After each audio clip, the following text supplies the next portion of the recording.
to You're not allowed to cut our job. Take our yeah. do your job. Yeah. Stand up to Trump. Do your job that you were sent there to do. Yeah. To represent us all. Thank You got nothing to say. Thank you for that feedback. You're lying. I'm a veteran. You To don't give a fuck about me. to be clear, Fuck you. Sheriff. You don't get to take away our rights. You don't get to take our rights. Get off it. You don't get to do this to us. Fuck you. Fuck you.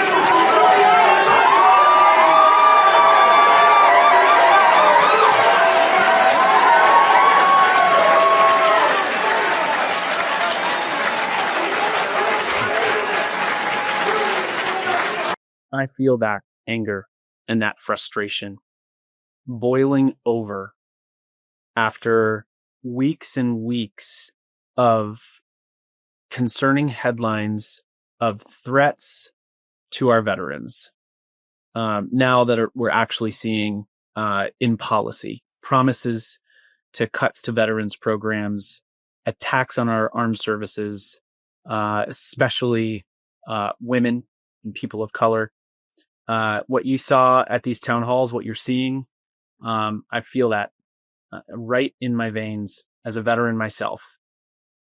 What I want to walk us back a few years here, because what I have seen is a man who has denigrated and disrespected our armed services for years, decades, and that culture of disrespect now permeating into the broader Republican Party, who are doing nothing to stop Trump, Vance, Musk from gutting our VA, from attacking our armed services. I want to walk us back a little bit because it bears repeating, and we forget this stuff because there's an outrage every day and there's a new boundary pushed every day by this man. And I'm being reminded of how exhausting every day of his first term in office was.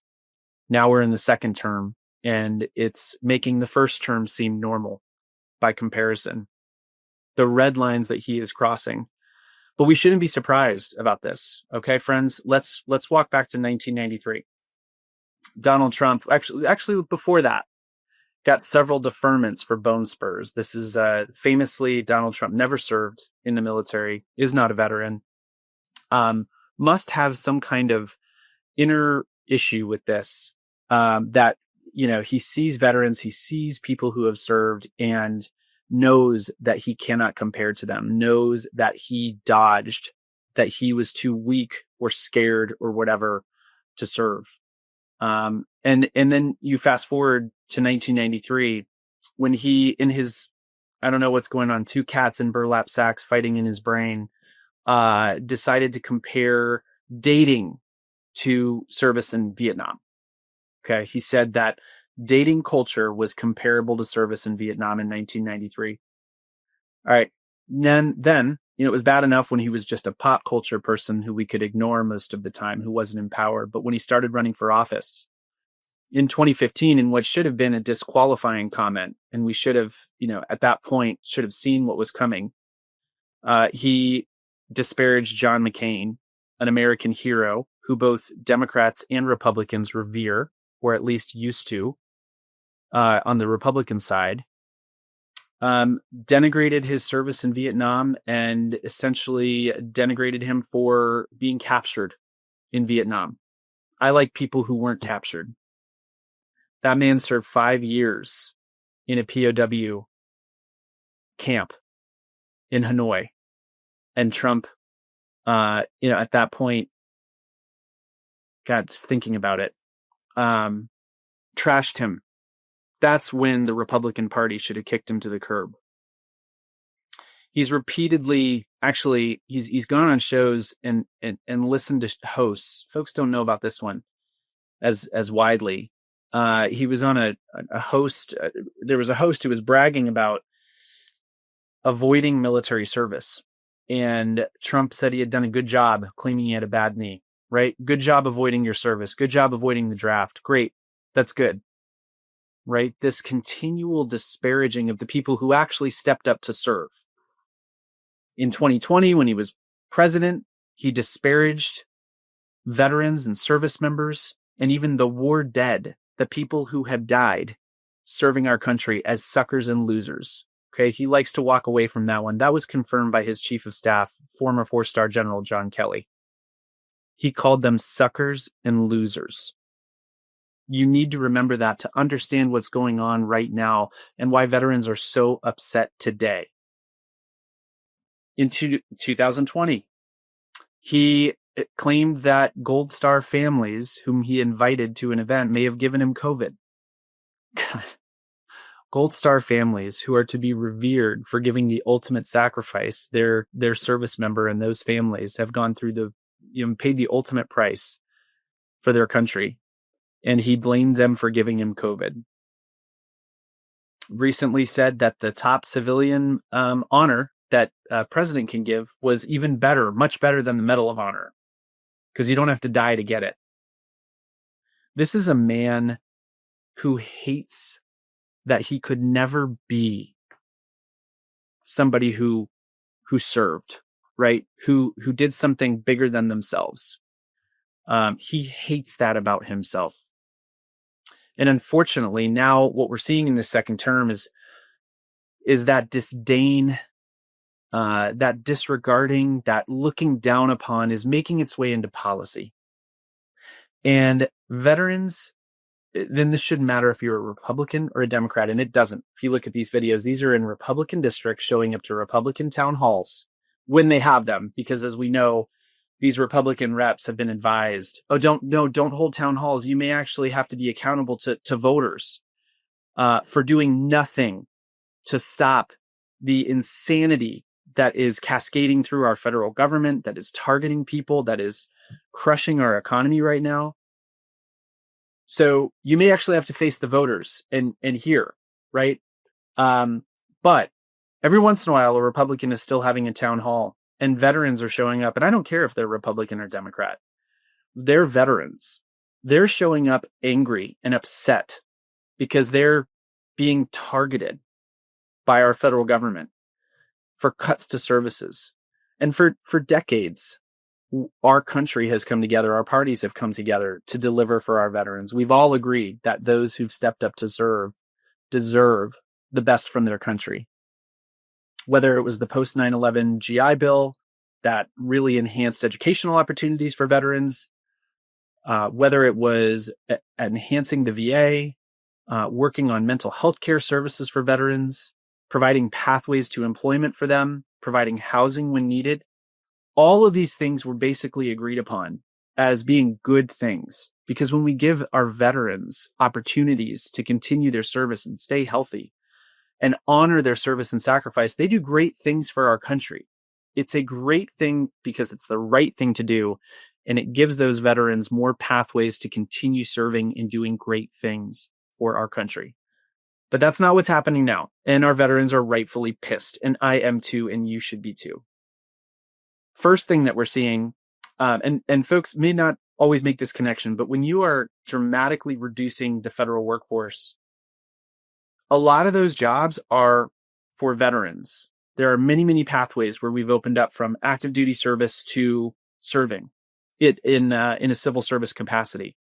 So the untold number of jobs that the Doge and unelected Elon Musk are targeting are impacting veterans' job opportunities. And this is moving into something that deeply, deeply upsets me, because I serve in the Ohio legislature and as a state senator, and I've been on the Armed Services and Veterans Affairs Committee, and I know, and you can see from the data, we have a crisis in mental health care for our veterans. A crisis in mental health care. We have a suicide crisis among our veterans. They need our support. But right now, the Trump administration and Doge have promised to cut 80,000 jobs in the VA. 80,000 jobs. Just when I hear Republicans railing against the VA for long disability processing times or wait times, or saying we got to do something about the suicide and mental health crisis. Yes, we do. And cutting the VA, cutting the people, the jobs, the people who work to provide that care, who process those claims is not the way to do it. It's the exact opposite of what we should be doing. We should be investing in our veterans. That's not what's happening. These cuts will affect access to care. They will affect wait times. They will affect processing times. They could put veterans in harm's way, veterans who are counting, by the way, on that access to mental health care will put them in harm's way, especially the LGBTQ community, who are being additionally targeted and separately targeted by this administration, and who have higher rates of suicide. We are targeting the most vulnerable population of veterans, disabled veterans who need care. Okay, this is real stuff that is impacting people, and that's why you're seeing them so angry showing up at these town halls. Additionally, scrubbing the pages, focusing on the armed services, the active duty, the Arlington National Cemetery, unpublished links to materials that had information about African Americans, Black service members, Hispanic service members, women service members. When I went to the Air Force Academy, when I served in the Air Force, we were proud of the Tuskegee Airmen. We were proud of integrating the armed services. Our diversity was something that we were proud of. It made us stronger because the armed services reflected what our country looks like, which is a country of immigrants. We were proud to honor the women who eventually made their way to the Air Force Academy after a couple decades. They were allowed in.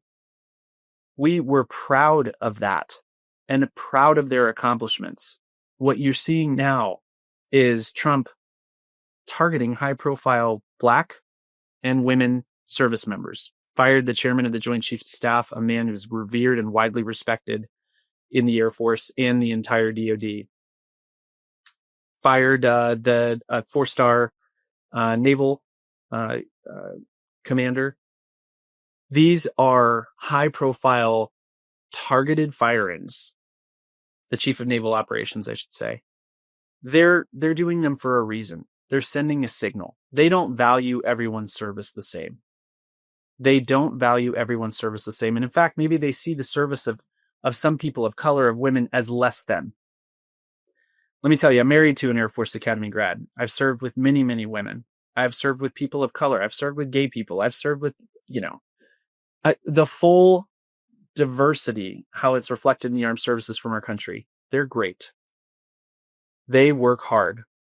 They deserve our respect, and they deserve our support. Finally, I want to talk about cuts to VA research. Millions of dollars of research into traumatic brain injury. Some of the things that we think might be driving or contributing to veteran suicides are at risk of being cut now. They're just at the tip of the spear in terms of the cuts they are threatening for our veterans. So I got to reiterate, when you hear Republicans blaming the VA or talking about doing better for our veterans, call them out. Love what I'm seeing at these town halls, because these are veterans showing up to say, it doesn't matter if I'm a Republican or a Democrat. And by the way, these happen to be Republican districts, conservative areas, because it doesn't matter. This is an apolitical, across the spectrum. People care about our veterans and they feel targeted. Our community feels targeted and we owe them better. So please show up at your town hall if your member of Congress has one, if your legislator has one, your state legislator has one, and let them know that you value our Veterans Administration, that you value our armed services, and the administration and the Doge and Elon Musk should too. You can follow me at Senator Weinstein. Look forward to seeing you out there. Keep up the fight.